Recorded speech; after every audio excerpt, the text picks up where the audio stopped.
वक्त माता मंदिर को चोरों ने निशाना बनाया था। इन सभी घटनाओं को लेकर ग्रामीणों में आक्रोश है, इसलिए आज रायला के बाजार पूरी तरीके से बंद है। लोगों ने टायर जलाकर प्रदर्शन किया है। रायला पुलिस की कार्यशैली पर इनके जरिए सवाल उठाया गया है। तो पुलिस की कार्यशैली पर सवाल उठाते हुए लोग नजर आए। लोगों की तरफ से कहा गया है कि जिस तरीके से यहाँ पर घटनाक्रम घटित हो रहा है वो बेहद ही चिंताजनक है। लगातार चोरी की घटनाएं हो रही हैं, लेकिन पुलिस तत्परता से कोई कार्रवाई नहीं कर पा रही है। खास करके चोरों को पकड़ने में नाकाम साबित होती है।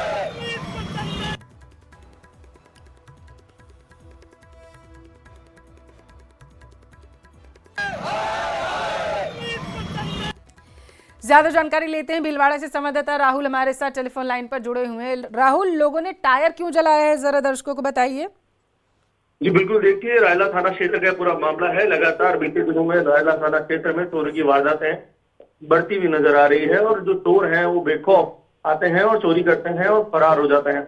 लगातार जो वहाँ के लोग हैं उनमें आक्रोश व्याप्त है और पिछले दिनों जो चौथ माता का मंदिर है, जो वहाँ पे धार्मिक स्थान है और बहुत है, वहां पर चोरों ने चोरी करके वहां से फरार हो गए। लगातार लोगों से अपनी को गिरफ्तार किया जाए, जल्द हिरासत में किया जाए, पर कोई परिणाम सामने कारण आज जो रायला एकत्र हुए और पूर्णतः बाजार बंद कर दिया।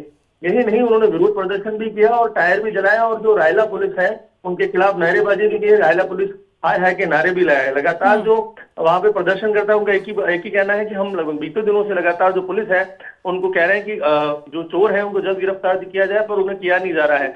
कहीं ना कहीं जो वहाँ के जो लोग हैं उन्होंने जो पुलिस की कार्यशैली है उस पर भी सवाल उठाए हैं और पुलिस की जल्द कार्रवाई नहीं करने की बात को भी लेकर विरोध प्रदर्शन किया है। जी ठीक है, बहुत शुक्रिया राहुल जानकारी के लिए।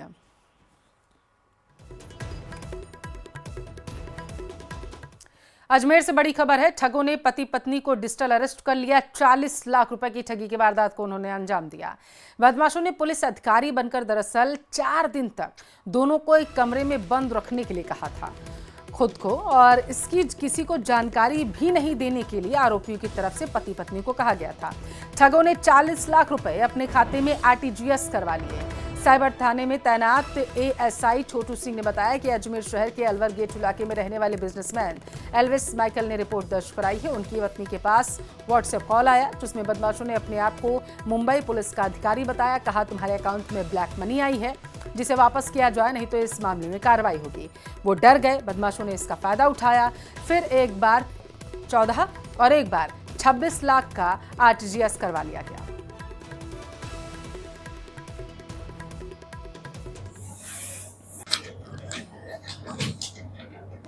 उनके व्हाट्सएप पर एक कॉल आया जिसने अपने आप को मुंबई का जो है अधिकारी बताया, police officer mister Sandeep Roy, और उन्होंने बताया कि आपके अकाउंट में जो है ब्लैक मनी आई है।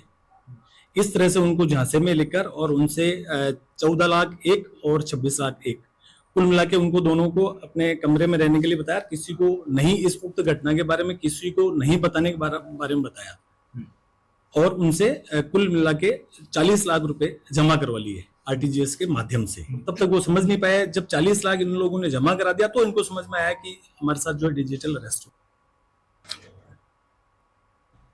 ज्यादा जानकारी लेंगे, संवाददाता अशोक हमारे साथ टेलीफोन लाइन पर जुड़े हुए हैं।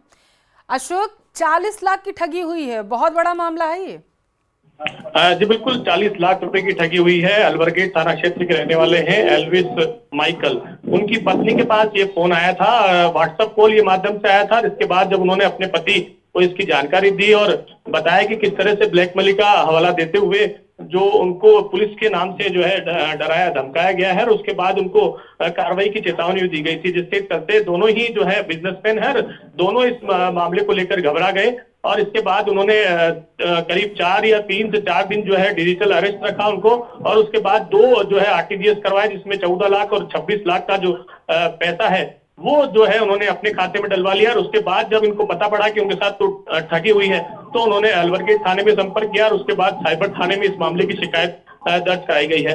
लेकिन खास बात यह है कि लगातार पुलिस और प्रशासन की ओर से भी जागरूक किया जा रहा है, इस तरह की फ्रॉड कॉल से बचें। अगर कोई किस तरह से बताता है या ठगी की वारदात को लेकर कोई कॉल आती है तो पहले जो है संपर्क जो है पुलिस से करें या प्रशासन से करें, लेकिन इस तरह की जो है गतिविधि जानकारी होने के बावजूद भी जो है नहीं की जाती, तो इस तरह के मामले जो है वो सामने आते हैं। फिलहाल इस मामले में साइबर थाना पुलिस ने मुकदमा दर्ज कर लिया है। 40 लाख रुपए की बड़ी रकम का एक मामला है, तो ऐसे में तमाम जो ट्रांजैक्शन है उनकी जांच पड़ताल की जाएगी। मुंबई से जो है पुलिस अधिकारी बनकर ये जो है कॉल आया था।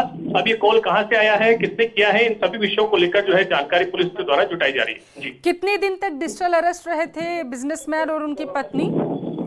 बिल्कुल 15 जुलाई से जो है 18 जुलाई तक ये बताया जा रहा है कि उनके संपर्क में वो था और उनको कहा गया कि कमरे में ही बंद रहें, अन्यथा इस मामले में उचित कार्रवाई की जाएगी। तो एक कमरे में ही उनको बंद रखा गया और तमाम जो आरटीजीएस है वो उनके ऑनलाइन ही माध्यम से उनका जो अकाउंट से के जरिए जो है वो कर लिया गया। तो एक बड़ा रकम जो है 40 लाख एक व्यापारी है, दोनों जो बिजनेसमैन हैं उनके जो है पैसे निकाल लिए गए। तब तक जब वो बैंक जाकर पता करा या फिर पुलिस के माध्यम से पता करा तब तक वो जो है पैसे निकल चुके थे। तो इस मामले में अब साइबर थाना पुलिस ने अपनी जांच को आगे बढ़ा दिया है। पूरी जानकारी जो है वो पीड़ित से ली जा रही है और कैसे माध्यम से किस तरह से कहां पैसे गए हैं उन सभी की डिटेल लेते हुए अग्रिम अनुसंधान जो है वो किया जा रहा है। जी, बहुत शुक्रिया अशोक जानकारी के लिए। सिरोही